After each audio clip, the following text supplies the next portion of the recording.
My name is Lizette Serrano, and I have the honor of hosting our event and introducing our masterful storytellers and our special guest today. I am so excited because this is the day we launched a Power Story Presents speaker series. This event series provides a platform for conversation about scholastic books and highlights the creative voices behind them. With each event, we will engage our authors and illustrators as well as industry professionals in dynamic conversation. The goal is to illuminate, educate, and spark questions about compelling issues that face the book industry and the world in which our readers inhabit. We hope these discussions remind you of your strength and the incredible power of books to heal, to comfort, and most of all, to connect. Our speakers today include Aida Salazar, who has become one of the most important new voices in children's literature with her debut novel, The Moon Within. It captured the hearts of readers and earned 3-star reviews and multiple awards. Aida's next powerful and timely story, written in verse and including tender picture poems, is Land of the Cranes. Land of the Cranes brings humanity to a political issue told through the eyes of a young Latinx girl. This essential novel will reach readers' hearts and minds and expand the capacity for love, empathy, and the need for justice. Next is Kelly Yang. Kelly channeled her experience as a child immigrant in the U.S. in her touching debut novel, Front Desk. We are forever grateful, as are the countless of readers and teachers and librarians who continue to champion this book to their readers. In 3 keys, 6th grade Mia Tang is a force of nature as she confronts injustice in this thrilling and powerful sequel. The storyline expertly weaves together the progress and setbacks Mia experiences as she confronts anti-immigrant hatred in this timely historical novel. Next, we have the wonderful Francisco Stork, who made his author debut with the groundbreaking young adult novel, Marcelo and the Real World, which offered a lens view of autism where few novels existed. It is still, for me, and I know many others, one of the best YA novels ever written. Francisco's powerful follow-up to Disappeared dwells into the injustice that hides under the guise of the law in the United States. Illegal is a thrilling page-turner and a powerful analyst of injustice happening within Americans' borders. And I'm so excited and honored that there are 2 brilliant and wonderful advocates in the Kidlit community who teach, research, and are published writers of their own work in their respective field. First, Dr. Carla España is an instructor at Bank Street College Graduate School of Education in New York City. She teaches in the bilingual graduate program and partners with schools to support pre-service and in-service teachers. Dr. Sarah Park Dahlen, who is an associate professor in library and information science at St. Catherine University. She's also the co-editor of research on diversity in youth literature and several other publications. Hello, everyone. First, we're going to hear from our authors talk about their work, and we'll invite Sarah and Carla back in a bit to dive deeper into our topic today. Aida, I believe you're first. I am. I wrote this story about Betita from a very intimate place. I was an undocumented child. And while I was never in detention like her, the long history of raids and deportations and really the criminalization of migration is one that I know very well. It was February 2018. And my communities were experiencing real persecution. I live in the San Francisco Bay Area and in California, and the Trump administration began to retaliate against sanctuary states and cities across the country. And California is is a sanctuary state. And at the time, the mayor of Oakland alerted the community that ICE, Immigration Customs Enforcement, would be conducting raids in the area. And despite the mayor's warnings and the fact that so many people really hid that day, hundreds of people were rounded up. And they were rounded up on the streets as they vended, on their way to work, at their work. And it was a terrifying moment for our community. But also during that time, I learned of the death of 2 migrant farm workers.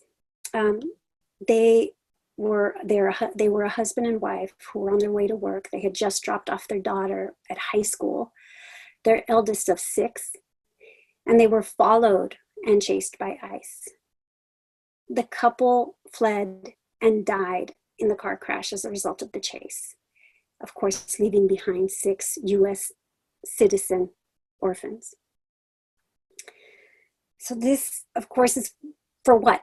For being in a country without authorization, which is only a misdemeanor offense. It's as big a crime as if, you know, when you don't use a crosswalk while crossing the street.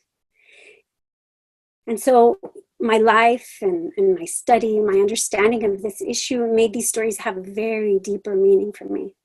And they were very alive in my absolutely broken heart when I wrote this book. And sadly, to my dismay and horror, months later, in May and June, the world turned its eyes to the extreme cruelty at the border, at the US-Mexico border, that saw a zero tolerance policy enacted by the Trump administration, which made it so that thousands of migrant children were separated from their parents. And of course, it was such a horror, and I struggle really about how my story, which I knew had a history and it was written in this climate, kind of exploded in the worst possible cruelty. So that's where it comes from in some ways. But also, because I'm a writer, I was open. One day, I was sitting and studying in March. I was studying this book about the loss of a grandparent, and then before I knew it, my pen wrote the word deportation right in front of me. Like, I don't know why I wrote it, but then all of a sudden, a little girl was telling me her story, and I did everything I could to listen carefully and write it down as if I was like her personal secretary. And she appeared full in the spirit of my imagination day and night. And she did not leave, like for a whole week. She was there. And she came with a past and a present and a future, and with a story so urgent. She came to tell it to me, someone who had also been undocumented, but also someone who happened to be sitting there holding a pen and paper in her hand, and a writer, right? So by the end of the week, I learned how Betita, this 9-year-old little girl, a migrant from Mexico, came to lose her father, land in a detention center with her mother, and what she experienced. The cruelty, the absolute cruelty that she experienced in that detention center, a concentration camp, and how eventually she was reunited with her family. So when I came up for air, my face was awash in tears. 1/3 of her story was written in her voice, and the entire story was outlined. It was magical, as the muse is a great mystery, but I am grateful. I'm really grateful to have been given the opportunity and have been willing and ready to bring Betita's story to life. And I hope that this book reaches you and inspires you to call out and to shut down the systems that are filled with so much hate, that criminalize people for seeking freedom. Thank you so much for the opportunity to share how I wrote The Land of the Cranes. Wow, I am so honored and blown away to be even in conversation with my dear friend Aida, who is not only my good friend and like a total hero to me, but she's also my neighbor who lives 20 minutes away from me in the Bay Area. So I'm so grateful and honored. That was amazing. Thank you so much, Aida. I'm Kelly Yang. I'm the author of Front Desk and the YA Parachutes, and my latest book, which is the sequel to Front Desk, 3 Keys. I was born in China, and I came over to the US when I was 6 years old with my parents. And I remember as a kid, my childhood was sort of defined by, where are we gonna live? Where am I gonna go to school this year? Am I actually gonna stay there long enough to make a best friend or not? And also, when do we have to go to the dreaded Immigration and Naturalization Services tower to get our visas renewed. And that was like a huge part of my childhood, worrying about this day, because even though my parents had papers, I knew as a kid that those papers could be taken away like that if you went to this building and for some reason the big man decided that he wasn't going to renew those papers. So in my mind, even though we did have papers at the time, I always had this fear that they were going to be taken away from us, that I didn't know if I was truly wanted in this country. I didn't know how long I was going to be wanted, if they were going to unwant me tomorrow. So I grew up with this feeling, and it was a feeling that was very quiet, but very powerful in me. I didn't articulate it with anyone at school. I didn't want people to know I had this fear, and I did not see it in any books or in any movies or any TV shows. So it's something that I just lived with, you know, and I didn't realize until 1994 when there was a new law on the ballot, because we were having a very heated governor's race. It was something called Proposition 187. And this was a law that was going to make it illegal for anybody, any kids without papers, any undocumented immigrants, to go to school or to access healthcare.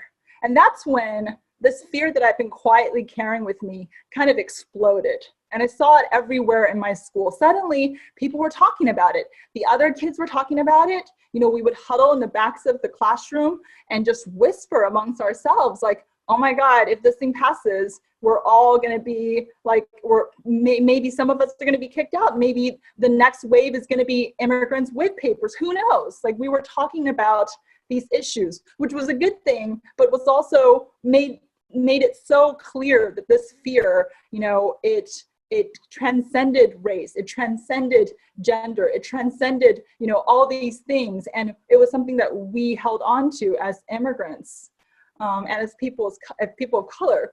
And the other thing that was really searing in my childhood was the fact that so many other kids would openly speculate when this law was on the ballot about whether, you know, those of us who were not white were illegal.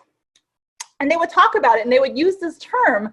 And it was so heartbreaking. It was so heartbreaking. It was so hard growing up and watching this law pass. And it passed 60-40 in a state like California, which was like unbelievable. And in fact, a boy in my hometown of Anaheim died as a result of this law because he was afraid to go to the hospital right after it passed. And of course, the law, you know, it got challenged in the courts, and eventually it was decided it was unconstitutional. And so we did, you know, immigrants were allowed to keep going to school and keep going to the hospital. But for a very long time there, for many months, it was one of the most devastating things I'd ever been through.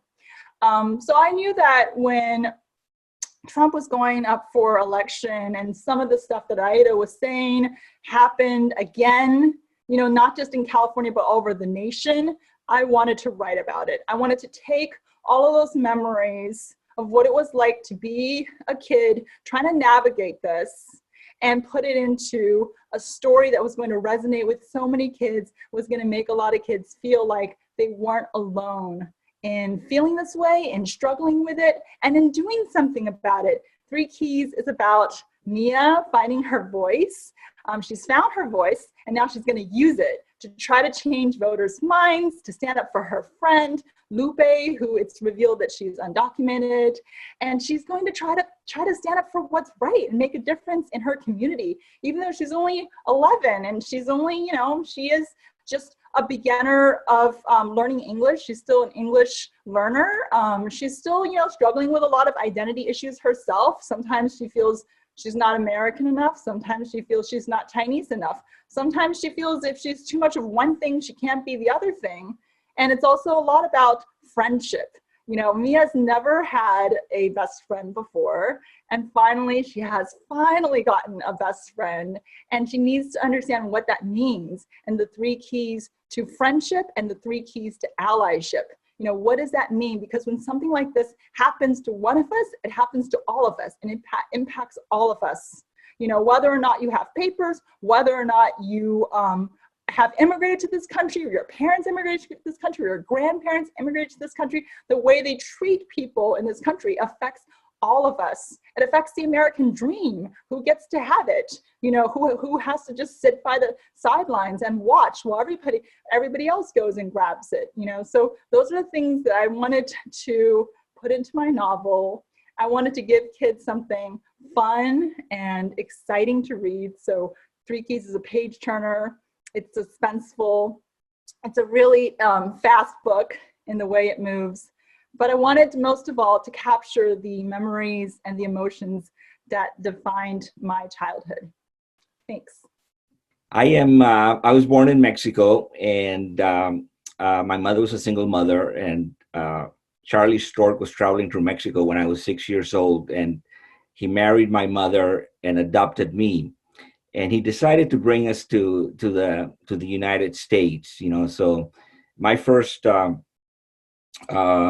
encounter with immigration was trying to cross into the United States. I had an American citizen who was my father, but it didn't go that well for my mother because there was a glitch in the spelling of her middle name between her marriage certificate and her birth certificate. And even at 9 years old, you know, it seemed like such a silly thing to not be let in because there were so many other documents of identification. And so that was kind of my first encounter with like how a particular provision or a particular law could be used authoritatively, you know, depending on the mood of whoever was wielding it, you know. Later on, after many years, I became a lawyer because I wanted to be a writer, but it was difficult to make a living as a writer. So I decided I had this great idea that I would go into law school and write on the side, right? Some of those ideas don't quite work out. But when I was a third year law student in Colombia, I signed up for this immigration law clinic that they had. And it was a chance to really be a practicing attorney. And what I got was a client, Jean-Claude was a kind of a boat person who had come over from Haiti to Florida and then shipped to Brooklyn, and he was detained in a kind of an old Navy brig, you know, where they put Navy sailors who violated the law. And so I represented him in his asylum case, and it was just, first of all, there was no outside time for these guys. It was always in this kind of like warehouse type thing, very, very dark. Jean-Claude had not been outside for a couple of months. And it was always kind of up to the guard who was there, whether you were allowed to see him. Even though I was representing him, he was really my client and I was like a lawyer. It didn't really matter. And what struck me the most is there was no way to appeal a decision. You know, you couldn't really go to a judge. You couldn't really, like, you know, that was it. Whenever somebody said no, it was it. It was like the guard on the border who told my mother no, you know. There was just no way around it. And that's because as an immigrant, you really have no, you know, you're a nobody. You have no rights, you know. And so I think that some of these things kind of struck with me when many years later, there was a presidential election, the last presidential election, and sort of the image of the Mexican immigrant was being bandied about in very kind of harmful ways, you know, in a caricature kind of way. And I had this anger that I didn't know where to go with it, you know, and it was. I decided to like the best thing I can do was to try to do something creative with it and to write this book about two young people in Mexico, you know. And I wanted to show like the complexity of Mexico, you know, the complexity of real people as opposed to caricatures. So I wrote this story about Aurora, who is a reporter in Ciudad Juarez, who's investigating the disappearance of so many, you know, young women in that city. And as she finds out the truth about who's responsible for the disappearances, her life becomes endangered. And she and her brother, Emiliano, you know, are forced to finally try to make their way into the United States and sort of seek asylum, right? Sarah, as it happens, has all the kind of legal grounds for a good asylum case. She's being persecuted as a member of a social group, you know. And so the law for asylum has these categories that you have to kind of fit into. You have to be persecuted for race, for religion, you know, for political opinion, you know, or a member of a social group. And so it's kind of a limited little categories. And, you know, if you're just hungry and are fearing for your life, I'm sorry, that doesn't qualify for asylum. But that's how Disappeared ending, you know, and I had never written a sequel before.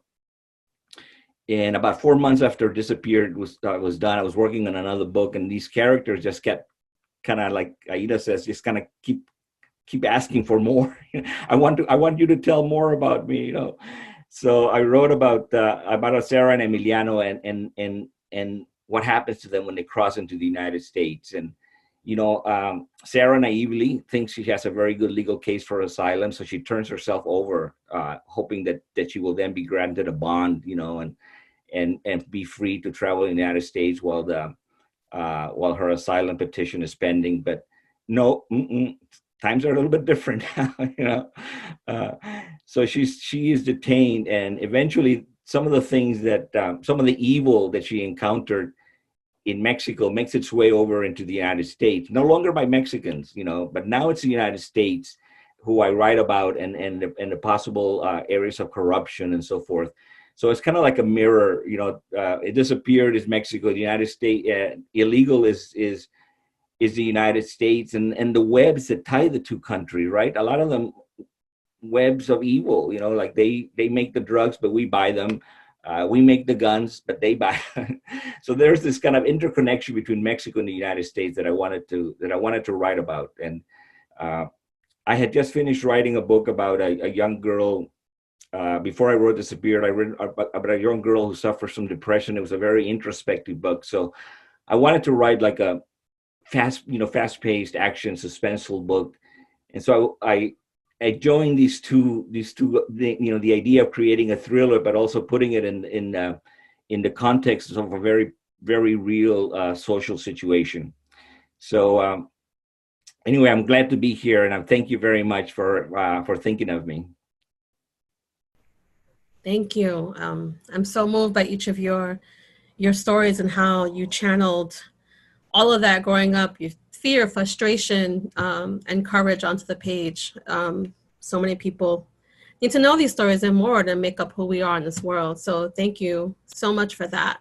And now to talk a little bit more about your personal perspectives in your work, I want to invite Sarah and Carla into the room. So I think we're going to have them begin our next conversation. Thank you so much for having us. I really enjoyed hearing from the three of you about your books, and I'm a little bit confused, Francisco. So did you not intend to write a sequel when you finished writing Disappeared?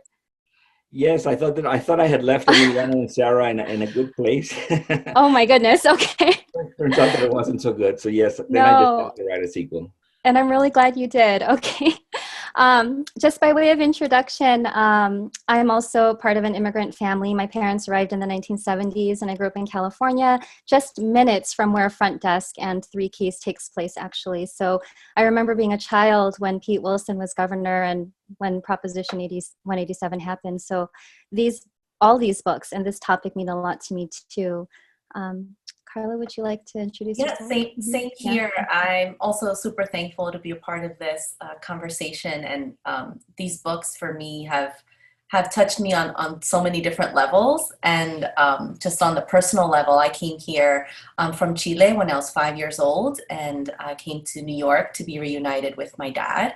But my mom and I arrived as undocumented immigrants, and a lot of the struggles I hear in the voices of the characters in your books, it's like, brings me back to my childhood, whether it's not feeling like I was ever enough in school, or not feeling like my English was ever good enough. And so a lot of the themes that go with just trying to find your way and making sure that that also these stories are told so that children who are going through this don't feel alone.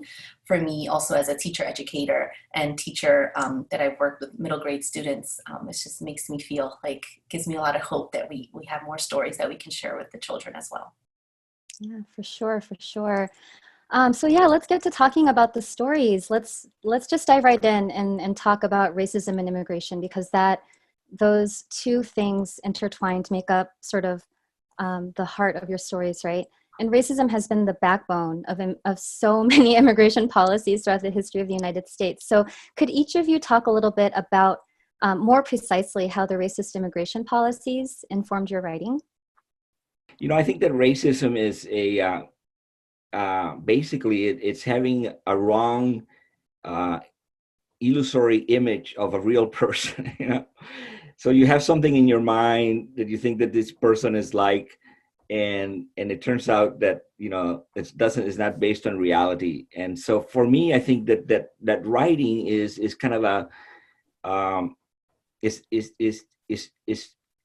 trying to present a little bit of that reality that counteracts the image that is in our heads, you know, and that forms kind of the racist actions. You know, I think that the book works, you know, literature works kind of at the level of the heart, you know, so you're there with the reader, and there's that opportunity, and you know, if you can change the perspective of that reader a little bit, you know, I think that's helpful, and so that's what, you know, racism is not as it's presented in the book. It's not a message that you know, kind of a abstract message that you send, but rather kind of this like opening up the reader to see things a little bit differently. I agree with that. I think it's really important to write nuanced stories that feature people of color so that everybody has a chance to see our commonalities and our common struggles. And I remember, and there's a really interesting scene in Three Keys where Mia's new teacher, Mrs. Welsh, says, "Race is not real, therefore racism is not real." You know, and I remember very, very distinctly well-intentioned teachers saying similar stuff. You know, like wonderful teachers, but I don't know if they were trying to explain away racism so they didn't have to deal with it, or they were trying to sugarcoat it so that we wouldn't feel bad if we experienced it. But there's a great line in Front Desk where Hank, of course, my all-time favorite character, says, you know, race may be a social construct, but racism is as real as the clouds. You can see it and you can feel it when it rains. And that just illustrates my whole experience growing up. You know, we could see it so clearly when you call the police because something happened and the police don't believe you because there's another person with a different version and he's not Asian, or he's not, you know, a person of color, or he's not whatever, he's been here longer, therefore he must be telling the truth and he must be lying. Or, you know, you're not accepted for some loan, or like all these things that happen constantly to an immigrant, to the point where, you know, my mother would frequently say, you know, well, we're immigrants, like our lives are never fair. Like she just sort of accepted it. She just sort of internalized it as, this is just gonna be the way it is. You know, and as an immigrant kid growing up with that statement and with all these strong pieces of evidence that racism does exist, you know, how are you supposed to navigate, you know, a hopeful existence for yourself? Like, how are you supposed to navigate through all that? And so that was definitely the backbone, trying to always, like in my own life, always find the hope, because we need the hope to keep fighting the fight. You know, we need the joy, but also figuring out, like, at what point do we push back and say, no, like, this is absurd. We have to stand up for what's right. We can't just accept this anymore. This has not done any of us any favors, just putting up with it and putting up with it and putting up with it. For me, I've been as a brown woman, as an formerly undocumented brown woman, you know, how I move in the world has been informed by who I am and how people treat me, and that's always been it's kind of heightened my awareness of where racism lies and how it's weaponized against me and other people. And, you know, this country has a history of this, right? Of weaponizing race to subjugate, to enslave, to steal land and identities, to silence. You know, these are all weaponizing mechanisms that that have made people really, really suffer. And so, you know, with this book, I was hoping to talk about the union. You know, so the story is about a little girl whose father has been telling her that they are like cranes because they are following an ancient prophecy that said that you know, they left the southwestern United States as migrants and they went down to the center of the universe, which is Mexica Tenochtitlan, to establish their great city. And that one day they would return to their homeland, which is called Aztlán and has been translated to Land of the Cranes. And so this little girl has this misbelief, this idea that all migrants should be free to fly as cranes. And if we look at how the world was populated, it's by migration, right? And so this little girl is kind of really holding on to this belief about freedom to move and to live and migrate for their well-being. But the system of the criminalization and you know of migrants is you know, literally putting her in a cage. And so I was trying to address it in that way. You know, right now the current situation at the U.S.-Mexico border is just dire, you know, and in many ways, you know, it isn't urgent because of racism, right? Because these are Black and brown children, and so it's okay. And somehow the racism informs the choices, and even our own choices to like have turned away after, you know, after that summer of 2018 when we were all up at arms because these children were being taken away, that still exists. That hasn't gone away. It's still happening. And so for me, you know, this book is my kind of pushback. It's my wake up people. We have to stop this. So and push back against racism. And we're just so thankful too, as we read these stories, that none of you have shied away from talking about this topic, right? And thinking about how to address the impact of racist immigration policies, especially as we think about teachers, librarians, thinking about ways, how do you open up the spaces? How do you create spaces to have conversations about these issues that are happening in real time right now? And your stories are giving us those opportunities to take, right? So we're just really thankful for that. Like I was just thinking, I was with 8th graders teaching this summer, and they were talking about a lot of harassment that a lot of the Asian American students in my class were experiencing when they did go outside of their homes, and they would put that into their poems, and how writing for them became a way to tell these stories, right? And so I'm just so thankful that now as teachers, we also have these stories that we can share with them. And on that note, we wanted to ask you, because some of the scenes in your books are just really heartbreaking, and they really reflect a lot of the reality of what we go through. What was the most difficult part of your story to tell? All of it. I cried through the writing of all of it. But there was, you know, in fact, you know, after I had turned in the first draft to my editor, he asked me, is there any light? I mean, can you find any like glimmer of happiness in here? Because it was all just so every moment was difficult to write. Mm-hmm. So I can't say all of it.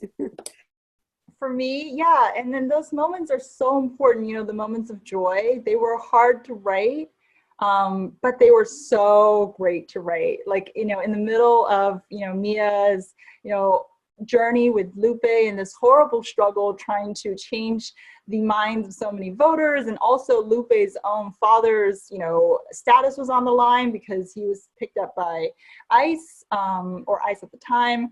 And you're going through so much stuff. You're going through so much as both as a character, as a kid, as an author, and then trying to find, and I remember like writing in a scene where the girls just decide to have like a dance party at the motel, and they're like having this sing along dance thing, you know, and they both were staying there, and then they snuck into one of the guest rooms and turned the TV volume way up, and they were just dancing and like having this great time with like their hair dryer or whatever. And just putting that in was, oh, it was just such a relief for me, you know, getting the girls to that point where they could still have some fun, even when you're going through just like turmoil. And I remember as a kid, always feeling like, oh my God, when is the situation ever going to get better? We're just endlessly stuck in this pattern of poverty. Like, when are we ever going to find any like light? And you said you came here for a better life, but this is not a better life, you know? And feeling this hopelessness, this anger, but always just as a kid trying to find like the little tiny moments where it's like, I pick up a penny and it's one of the good penny years. And my dad like says it's worth like 5 cents instead of 1, whatever it is. That was the hardest part about writing it. But the other thing that was hard was I really wanted to get the story right, and be really authentic in figuring out, okay, a person in this situation, you know, facing deportation, like what is it like for them? So I actually went to immigration jail. I like sat with people in immigration jail. It was devastating. It was to see the stuff carved on the walls of all the immigration jail, you know, visiting places, the cells and the visiting glass rooms where you could just only talk. There was a huge glass thing, but then on the walls, or just etched into the walls, were all these kids' writings like, "Mommy, please come home," or like, and I mean, I'm gonna get like really emotional talking about it, but it was so heartbreaking. But it was so important as an author to see with my own eyes, and I had to pull so many strings to get myself in there, because you're not really allowed to visit a jail just as an author. But it was, I'll never forget it. I think that for me, the Sarah, when Sarah was in Mexico and a reporter in Mexico, she used to look across the border and admire, you know, the laws that protected reporters in the United States. So she had this kind of like desire to live in a country where her life wouldn't be in danger for pursuing the truth, you know. So she had this incredible admiration and faith in the laws of the United States. And I think the hardest part for me to write was this diminishment, this gradual diminishment of faith, you know, in the United States, because, you know, believe it or not, I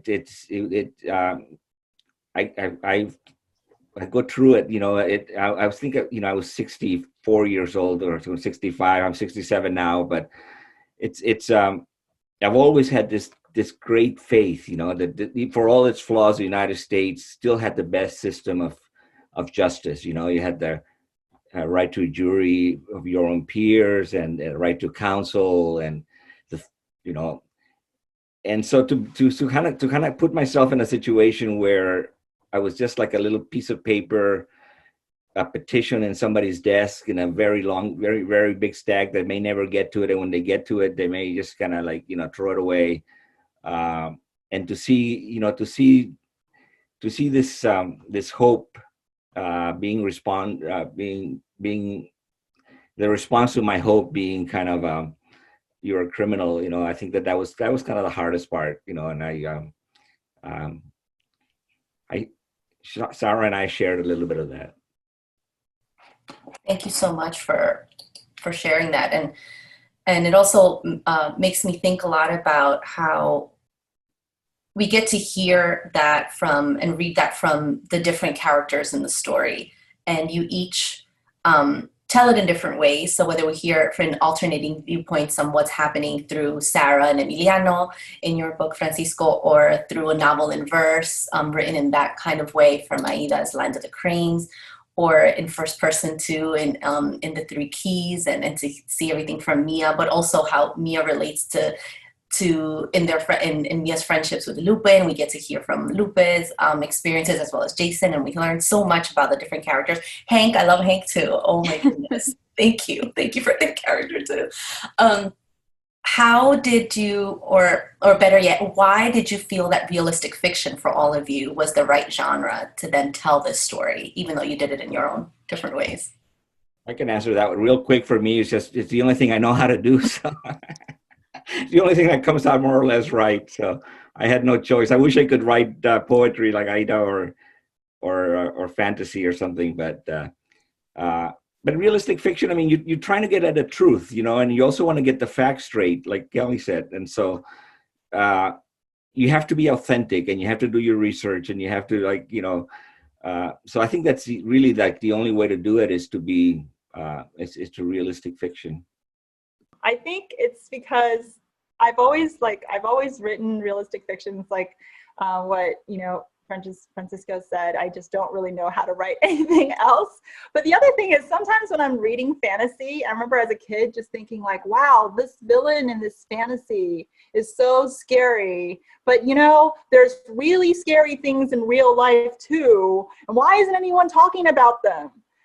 So I remember as a kid thinking like, if I ever become an author, which seemed like an impossible dream at the time because I didn't see any authors who look like me. I didn't see any characters that look like me in books, very rarely. So it was it was a long journey to get to that dream. But I always promised myself that if I ever got there, that I would write about the real situation that some of these kids go through, a lot of kids go through today. And we don't even need like fantasy villains. We have them right here. We have tough situations every day. The stakes are high. The stakes are already naturally high in the real world. But the other reason is that I just don't know how to write fantasy. Yeah, I write in realistic fiction because I like to write in verse, although I do write in prose.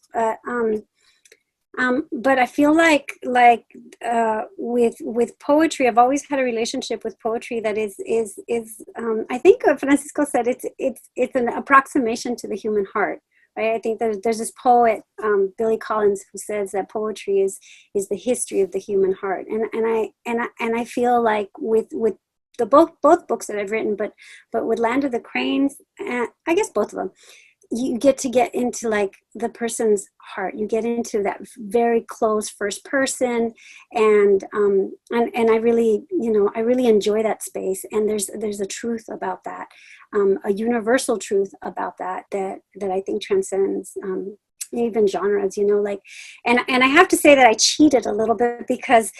Not cheated, but because my style was, or this little girl believes that she's a bird, like literally she feels like she has wings, right? So it's a little bit of I wouldn't say it's magical realism, but it has a little bit of that kind of depth and not depth, but play. I would say play with magical realism. Well, thank you so much for sharing. Francisco, earlier you had talked about how the two books that you wrote were sort of mirrors for each other, where most of the first one was set in Mexico and most of the second one was set in the United States, and how both revealed sort of the corruption in the two countries. And so I love how you weave that thread through. And so I was wondering, for all of you, is there anything that you learned doing these books that you'll bring forward to future projects, whether it's a conceptual idea, or if it's a research strand, or maybe a character that's going to have a spin-off story or anything? So yeah, I'd love to hear maybe what you might be doing with the story that you wrote now, if any of that will appear in other stories in the future. Yeah, so interestingly, I actually wrote two drafts of Three Keys, and the first draft was was supposed to be published in 2019, but I decided that it wasn't ready. And that draft was actually written half from Mia's perspective and half from Lupe's perspective. Yeah, I had done so much research, and I spent so much time talking to so many wonderful families in the Central Valley, and really did a lot of research. But what made me decide to yank it was, at the end of the day, I did not feel like it was right for me to write from Lupe's voice. I didn't feel like it was something that I had the authority, that I had the responsibility to give that to someone who is, going through this organically themselves, and so I wanted to rewrite the whole thing from Mia's voice, telling the same story, but I feel like that's a really important responsibility to carry as an author. And as a person of color, as an author of color, I feel like, there's some stories that are just better told if you give that story to someone who can authentically tell it.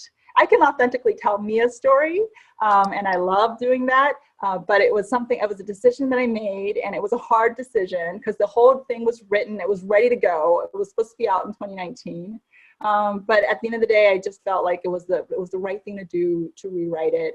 But that exercise of exploring Lupe and her voice and what motivates her whole life, her whole journey, her background was so enormously helpful that I think I had a stronger second draft in 3 Keys. And I think I might, do that again, like take a character and explore what they're up to. And really, that whole process was so enormously helpful for me that I might carry on with that process in the future. It might make for a longer, wait time for, for books. But I think it's important. And I think that, I do think that there is a responsibility. I think that's a really important thing to think about as creators, is who gets to tell which story. And that's the only way that this is going to be able to work in a way that helps all of us, I think.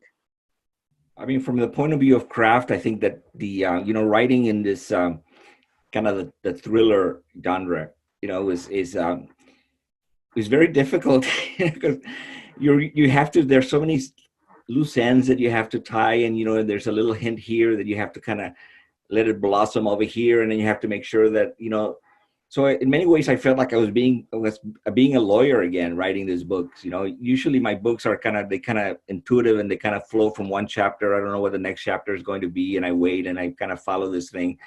But this was using a side of the brain that I had hoped I'd never use again. But it was but actually what's going to happen, I think, is that it's made me more of a whole writer. So the next one, I think, will have both the kind of this love of characterization that I want to have in my books, but also kind of the action that I got from these books, and kind of join them together, and hopefully they'll be good books. I don't know how many I have left, or maybe 1 or 2.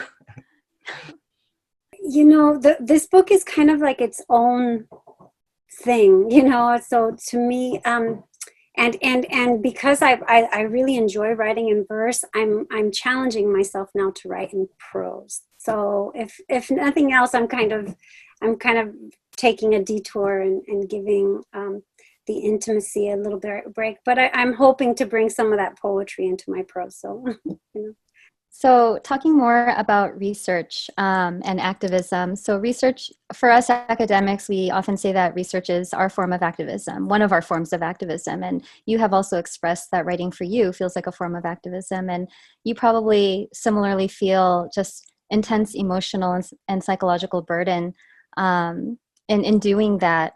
And so, yeah, just because the topics that you write about are so difficult. So our next question to you is, how do you practice self-care when you're writing? And Aida, earlier you had mentioned that some people feel like there's no urgency, but we know that there's urgency. We know that there are children being detained, right? And so we feel this urgency every single day. So how do you all practice self-care when you're writing on these really, really difficult and important topics? You're so overwhelmed by the problem, and sort of not seeing any solutions in the near future that you can see, that it's easy to become, kind of depressed about it and even just throw your hands up, So I think that self-care for me is just having the faith that what I do is what I can do. I mean, it's better. It's a faith that my little grain of sand, even if it touches 2 or 3 readers, I mean, that's okay. That's sufficient. And to love that effort, and to be grateful for the ability to do it, is the way that I care of myself, and taking care of my grandchildren, so that writing becomes just not the whole life, it's just a part of my life, and even small part now, because most of the time is spent with family and kids, but it's an important part, and I believe that it's worth the effort to do. I was raised to be in service, with this very Catholic, very community-minded sense.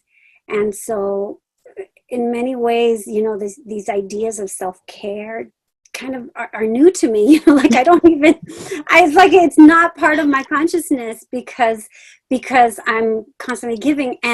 But in that giving, there's a tremendous reward. And, I allow myself to cry a lot, so that I think is also a medicinal. And I try and eat well, and I try and make space, and I take time away from social media, and I don't tell anybody about it. I don't say I'm going on hiatus. No. I just put it down, and I just do my thing. So I know how to back away, but I think being tied to service and the idea that what I've produced in the world is going to have an effect, hopefully beyond me, it fuels me, and that is my form of self-care. It's funny, this whole idea of self-care, and I really relate to what Aida was saying. I think if you grow up in an immigrant household, especially a first-generation immigrant household, the whole idea of self-care is just so foreign, And sometimes I'll complain to my mom, oh, I'm working so hard, I'm so stressed. And she'll be like, do you know, when I was your age, I cleaned 35 rooms every day. And, so it's been hard. And I think that what's been surprising is how much the story can consume you, especially a story that you really care so deeply about, that you think means so much, not just to you, but to, the readers. It was a lot of pressure to follow up front desk, I'll be honest. I had traveled the nation. I talked to so many kids who came up, and they would leave little notes, put them in my pocket or in my bag. And the notes would say something like, because the front desk, I finally told someone at school that my parents work in a restaurant or work in a, 7-Eleven or wherever. And it's unbelievable. It's unbelievable the effect that it has on you as an author, but also just you feel a tremendous sense of responsibility to not, disappoint these readers. And so for me, it's having that space is really important, to be able to block out the noise, to be able to spend time with your baby. I always say, to my agent, before I give it to you, it's my baby. I get to snuggle it and cuddle it. I get to do whatever I want and just spend this time with my baby. And sometimes I'll really prolong it intentionally because I haven't had enough alone time yet to enjoy her, to enjoy the newborn before I hand it off. And when I hand it off, it's almost like a mourning process for me. I have to come to terms with the fact that it's no longer mine. Now it belongs to all of us, or at least it belongs to a bunch of us. I have to let everybody else, in with their say and go back and forth with different thoughts and different ideas for the vision. So at this point, it's really not my baby anymore. And when I give it to the readers, when it's published, then really it's truly I've been a wonderful mom to this, but now it's time to leave the nest kind of thing. And that's been a process that has helped. That's helped me in terms of understanding the steps and the stages, mentally and emotionally, to let go I think that is really hard for us as authors if we don't let go, because we'll always be consumed by this tension of, well, it's my baby, but you're telling me what to do. And that can be really, really hard and frustrating. So I've just done that. I've just like, you know what, when it's my time with my newborn, I'm going to protect it with everything I've got. I'm going to try as hard as I can to take everybody's hands off my new baby, have her, you know, give her the strength to grow and to like breathe and to be able to be strong enough to go into the world. And then we hand it off. And, you know, that's one way I've had a little bit of self-care.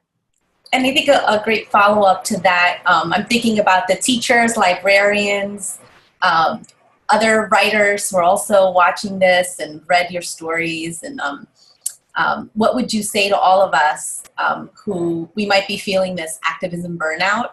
I think just finding the joy. I think that I heard this on a panel, joy is a form of activism. You know, the fact that we can find joy, that is amazing and that is beautiful, and we need to celebrate that, and that we need to keep on with that, because that's the only way we can, you know, keep fighting the good fight for a long time. This is a marathon and we need to find the joy. Well, you know, in Land of the Cranes, the father tells Betita, encuentra la dulzura en tu lucha, which means find the sweetness in your struggle, right? And that actually, that phrase came from one of Chicana leader, this woman named Betita, who Martinez, who actually wrote this book called 500 Years of Chicana, her story. And I took the name from Betita in homage to Betita Martinez, but she said this, she said, find the sweetness in your struggle. And, you know, I think, like, you know, Kelly just said, you know, focusing on that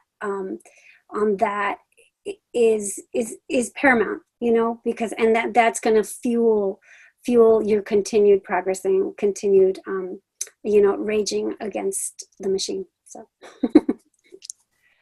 you know, what you said and Kelly said reminds me of kind of a definition of vocation that I read once, which is vocation is the place where your heart's joy meets the world's great need. You know, so really, I mean, we're kind of we've identified a place where we feel like there's real suffering. But at the same time, we are entering that place with, you know, with our heart's kind of joy, you know, and I think that it's burnout diminishes really when you're aware of, when you're doing, you know, as you say, when you join those two things, the love and duty, kind of. I mean, I just think about Mia, who, you know, was a little bit hopeless in the beginning when her teacher first, you know, really put down her writing and things like that. And then incrementally you see that the teacher changes her perspective, and you see Mia sort of grow in hope over time.